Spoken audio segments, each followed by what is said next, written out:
So again, take that equation, solve it for P, solve it for T, and then solve it for N. Have all three of those equations listed separately, so don't erase it after you're done with the one. And then we'll talk about where we're going next. So, for example, what's the, all right, once you've confirmed, what's the one for P? P equals? nRT over V. nRT over V. Okay, so with that one in mind, I'm going to be looking for an explanation to go with this in addition to just the answer. But for that equation, for just the P equals equation, so you're just looking at the P equals nRT over V equation, if everything else stays the same, so if everything else stays the same and temperature increases, what effect will that have on the pressure? So you're looking at the P equals nRT over V. So if everything else stays the same, but temperature increases, what effect will that have on the pressure? Give me an answer and explain how you know in writing.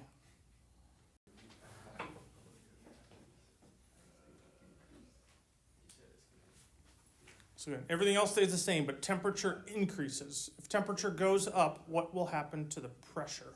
What effect does that have on the pressure? So with this many variables, if you're looking at trying to simplify, when it says P equals nRT over V, if it says everything else stays the same, but we're only talking about temperature and pressure, sometimes it can be helpful to just say, well, P we're still talking about, all of this ends up being nothing. It just stays the same, so we'll call that a constant, times temperature. So it looks like that. So if you don't want to think about all the other variables that are going on, you would end up with, take all of these variables here. So P equals some constant times temperature. So as temperature goes up, what effect does that have on pressure? And I think I see it on a bunch of boards. Pressure will also go up. Now, some of you might have a practical application. You do things if you've cooked, put a lid on it and you heat it up. What happens? There's more pressure inside until the lid pops off or something like that. Or if you've ever thrown a can of beans in a fire, you just wait for it to finally explode. It will. And beans everywhere. All right? But then explaining mathematically, how do we know that that's going on? So does someone have a good answer for mathematically? If temperature goes up, why does pressure go up? What's our T equation? T equals, did you grab a card on your way in? Oh, no. Okay. I see RV over PV over NR. PV over NR. PV over NR. Yep. So being careful with these, some of the letters start to roll together. R's and P's can look similar if you don't put the little leg on it. But so now, same idea. If everything stays the same and we reduce the pressure, what will temperature do? That's one part. Second half to this is if we decrease the number of moles. So moles is the N. Moles is like how much there is. So if we reduce N, the amount of stuff in whatever's happening in this gas, what does temperature do? So again, first half, if everything else stays the same and we reduce pressure, what will temperature do? Second half, if we decrease the number of moles, that is, there's less stuff, what does temperature do?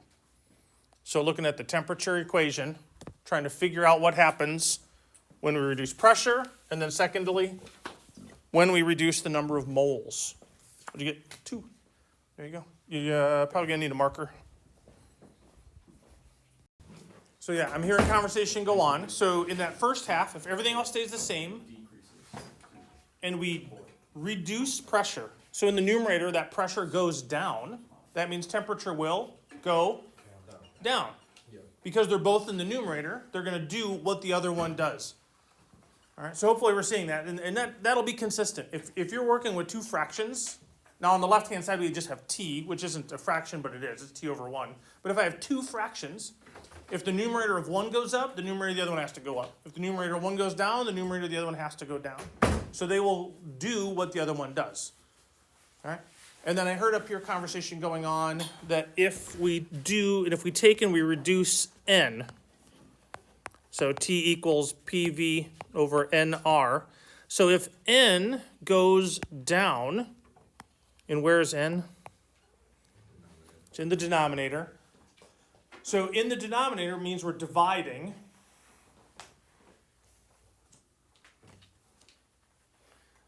So you're dividing by a smaller and smaller number.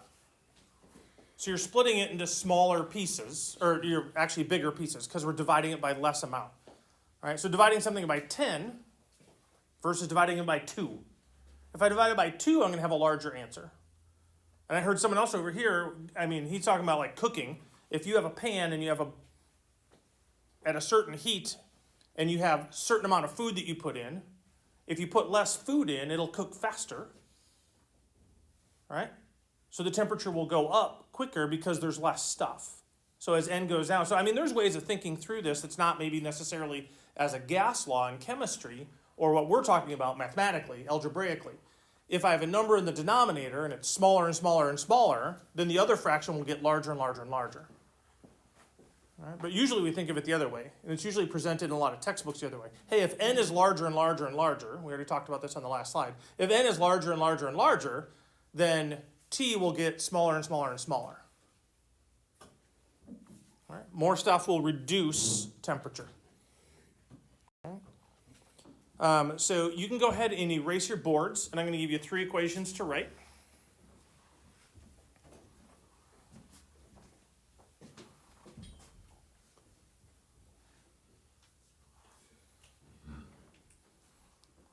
First equation is y equals 3x. Second equation is y equals 1/2 x. Third equation is y equals negative 2x.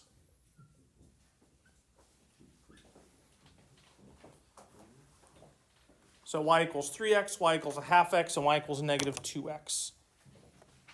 All right, so what I want you to do and think through this and talk with your teammates is, based on what we just finished, or what we just talked about with those other equations, what do you see as a commonality or a difference in these equations? What's same and different related to what we already talked about? Could you make a generalized statement about these types of equations based on what we just talked about? Again, looking at patterns and figuring out what's going on. While all of them don't, I gotta get this recorded too. So while if the x goes up in the first two, the y goes up. Obviously, it goes up faster in that first one, y equals 3x, because you're multiplying by 3. The second one, y doesn't go up quite as fast because it's only going up by half. But again, as x goes up, y goes up. Third one, as x goes up, y goes down, but all 3 are linear. All right? The relationship that we have right here is what's called a direct relationship. A direct relationship. So direct basically means linear for most of what we're going to be talking about for this class. So a direct relationship means, so the ones we just did, we said as one went up, the other went down, but the relationship there was the variables weren't all in the numerator. We had some variables that were in the denominator that caused it to go down. When you have variables in the denominator, you also no longer have a linear equation. All right, we're going to have exponential equations are some ways that can happen, where you have, as one goes up, the other goes down, where x's are no longer in, or y's in this case, x's or y's, are no longer in just the numerator. All right. So what I want to do is I want to pause for a second. If you want to write down some notes to your future forgetful self about what we talked about with the last set of equations, with these sets of equations, and what I just referred to as a direct relationship, and trying to write down, like, what does that mean to you? I would say take a little moment to do that, and then we're going to go on to the next idea. Unless, of course, you memorized everything because you're just that good. All right, so similar idea here. Here's your 2 equations, y equals 2 over x, and then y equals 100 over, and then 3x plus 1 in the denominator. Like we did in the past, what is going on? What similarities do we see? What broad stroking statements can we make? If you remember the name of this type of equation for these 2 equations, you can write that down. We're eventually going to get there. and we'll identify, that's what these types are. If you need to, you could take a moment and try to make a graph of one and see what they look like. That could help you in that process too. So talk, figure things out, make sense of what we got going on. Yeah. I remember the last set we had like y equals negative 2x. And we said that one was different, but how different? And then what makes it different? And what effect will that have on that difference? And I already gave you a hint. Maybe you want to graph them or try to graph them.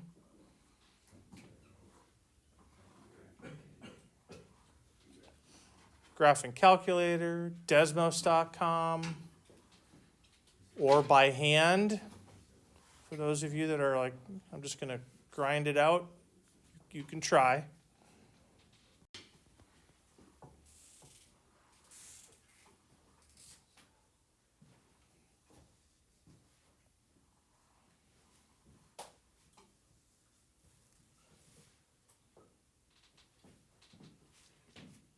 After looking at your graphs, if you did that on Desmos, or which I think most people probably did, or you got a graphing calculator, does what you wrote previously about your sentence fit with what you see happening in the graph? All right. If not, what do you need to adjust? If so, what can you then also add to your explanation about how these graphs are similar, what you see going on in these functions?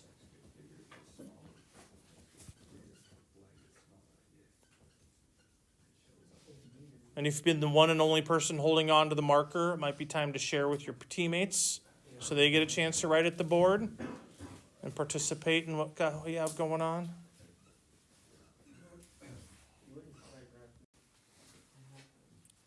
All right, so just looking at some of your graphs there, some of you said at the beginning, as x increases, y decreases. So look at one of your graphs, go way to the left side of your graph at the lowest x values that you have.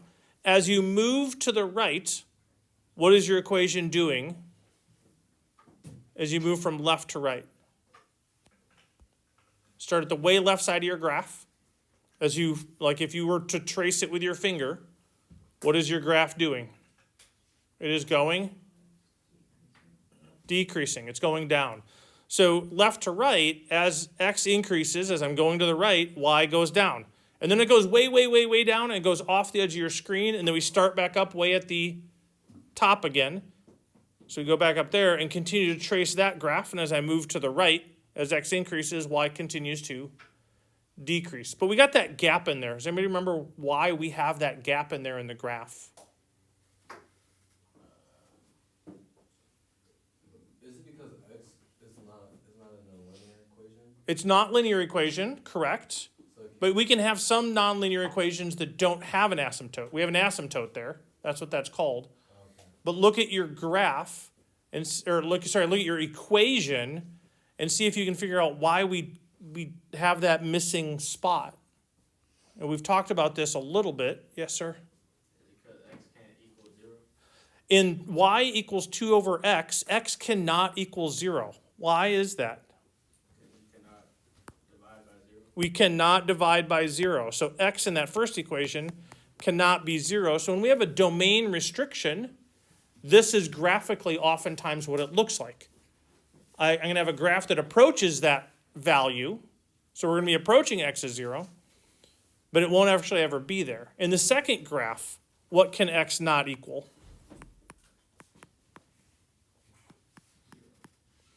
Oh, x could be 0, because you can have 0 plus 1, that's still 1. So it would not have 0 in the denominator. To figure that out, you'd have to write, solve it. 3x plus 1 equals 0. And then solve it for x. And x would not be able to be negative 1/3. So if you did that, you would solve it and say, oh, x equals negative 1/3. That's my domain restriction. So in a rational function, which we were talking about a bit ago, because it's a ratio of values, with a denominator that includes a variable, I can potentially have restrictions on my domain. Saying, hey, if I put a number in there, I'm going to get 0 in the denominator, and then graphically, that's going to be an asymptote. in many cases. Not all, but many cases. What else did we notice about this? I heard some people say they look like a mirror reflection, which is true. They're going to be typically reflected over a line, a diagonal line typically, that's going to intersect, not intersect, that's going to kind of, split the two in half as you were, okay? I heard things like not linear, which is true. Exponential decay, things that decay will follow graphs similar to this. There's a lot of things that do exist that operate in this way, just like the other graphs. A couple generic equations. So you can erase what you have right now.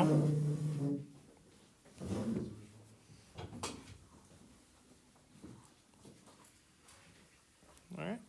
So one equation you're going to write y equals kx. Y equals kx. All right. That is your generic equation for a direct relationship. All right. So if you know something's in a direct relationship, we're going to know that x goes up, y does something else, and then k is a constant that oftentimes we don't know, but we might have to figure out when we're given an equation to work on. So if we're told, hey, x varies directly with y, or pressure varies directly with temperature, or something along those lines, I know that the minute they say it varies directly, I have an equation like this. And that's where I would start from and then start plugging in numbers and try to come up with an equation to find the constant in the overall equation. All right. The second equation you're going to have is y equals k over x.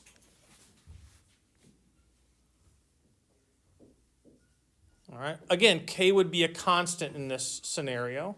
So if you were given information in a word problem that says the number of moles varies indirectly or inversely to the temperature, right? Because one of those first slides we're working on today, we said, hey, as n went down, temperature went up. That was an inverse relationship, how that was set up. So if you were told that the number of moles varies inversely with temperature, you would write this equation. All right? And then it would probably give you some information like, hey, when there's this many moles, this is the temperature. What will the temperature be when there's this many moles? So you'd first thing you have to do is plug in the x and the y for what they give you. Find the constant. So it's going to be the constant of variation, whether it's direct variation for the top one or an inverse variation for the bottom one. The first thing you'll have to do is find k, then go back and make your equation y equals whatever that number is over x, and then finish the second half of the problem. And that's what we're going to do for the next little bit in class, probably for the rest of class, did to start us out. So what I'll do is I'll read to you what we're going to do next.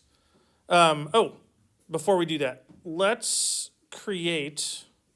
So your question will be as follows, and so in a second I'll say come back here and look at it, but don't do that yet. I want you to listen first, write down some key numbers that you're thinking about. And then in that same time, when you start working on this problem, if you need to go back and write some things down to your future forgetful self, AKA taking notes, write that down about what these two equations are, direct relationship, inverse relationship. But here's the thing. Hooke's law, if you've ever heard of it, Hooke's law is related to how much a spring stretches. Right? So if you have a spring, how much it stretches, or if it's like this with a weight hanging from it, how far a string stretches is directly, right, proportional to the weight attached, which makes sense. The more weight you attach, the further a spring is going to stretch. All right? But it's a direct relationship, a direct proportion to the weight attached. So if a 40-kilogram weight is attached to a spring, it stretches 10 centimeters. I want you to then find the distance a 65-kilogram weight will stretch the spring. So again, if you need to come take a picture of that, you can come do that now. So yeah, as weight increases, stretch increases, so it's direct. So you're using the equation y equals kx. And then to use what was said on the board earlier, Which one is the independent variable? Which one is the dependent variable? K is independent, but dependent is Y, right? Or the distance. What I'm saying, in this scenario, which one causes something else to happen? Weight causes the spring to The weight causes the spring to stretch. So the stretch depends on the weight. So and when we're doing equations, y equals something x, y is independent. Sorry, y is dependent. X is our independent. So in our scenario here, x would be what then? The weight. And y would be the distance. Yeah. So sometimes this equation for Hooke's law would be d equals km. Distance equals a spring constant k times m, the mass. All right, but just y equals kx works as well. So with that information and what else is given in the equation in the info for the question, I said your first step is to find k.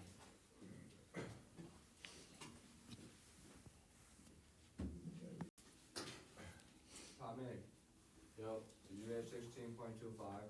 Yeah, he just said it. Okay. So in terms of setting it up, starting with y equals kx, y is the response, x is the initiation point or dependent, independent. And we said already that the weight is my independent. So my first equation that I'm going to have is I'm going to have distance, stretch, so 10 equals k times 40, which I see on a lot of your boards up there. All right?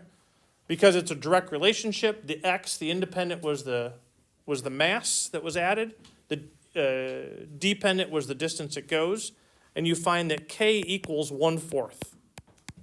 10 over 40. So k would be called your spring constant. And every different type of spring has its own different spring constant. All right? And if you've ever done any work with springs, played with springs, slinkies, or worked with springs on a car, when you're talking about your suspension system, all right, different types of material, different types of wine, different sizes of what you got going on will all create different spring constants. But this spring constant for this spring is 1/4. So then my equation, my generalized equation will be y equals 1/4 x. So then, once I have that equation, any value that they give you for a mass, you can plug it in there and it will give you the corresponding distance. So y equals 1/4 times, what was the other number, 65? Yeah. And we found that it will stretch 16.25 centimeters. All right. So in this process, first step was determine what type, is this a direct or inverse?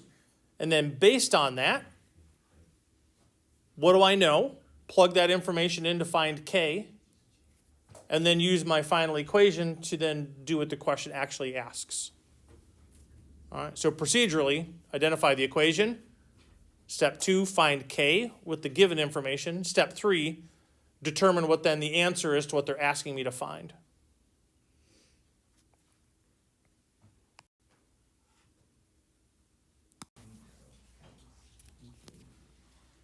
Then you would use the second one. Well, I assume he said inverse.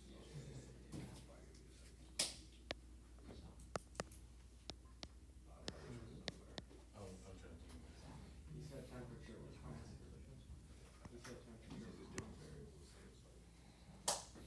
Let's assume.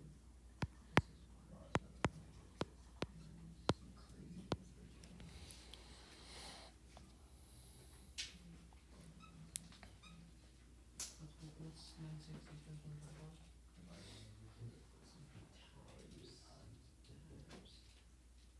Because when you get no, case of constant. If you don't- And again, after you determine your equation, you're trying to find the constant, the k value, related to the given information. T stays the same. So, what is 960 times So like I said, read through this carefully after you, don't come take a picture quite yet. Draw a picture, write down information, try to use variables that are not X and Y so you can actually keep them related to the problem at hand. And the problem that you're going to take a picture of says a 1 meter radius. I went ahead and just converted that so we didn't have to remember that that means it's a 2 meter diameter because the original idea was related to diameter.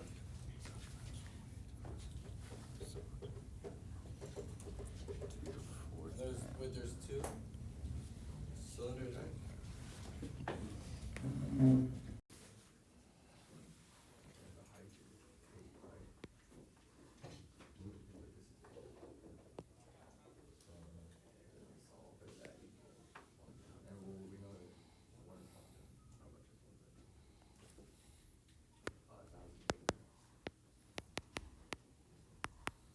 One ton is 1,000 kilograms per ton. 1,000 what? 1 metric ton is 1,000 kilograms, not kilograms. No, I was asking, I was curious on these other. 1,000 pounds, 2,000, between 1,000 and 2,000. What? Well, it can't be 1,000 pounds, it's 1,000.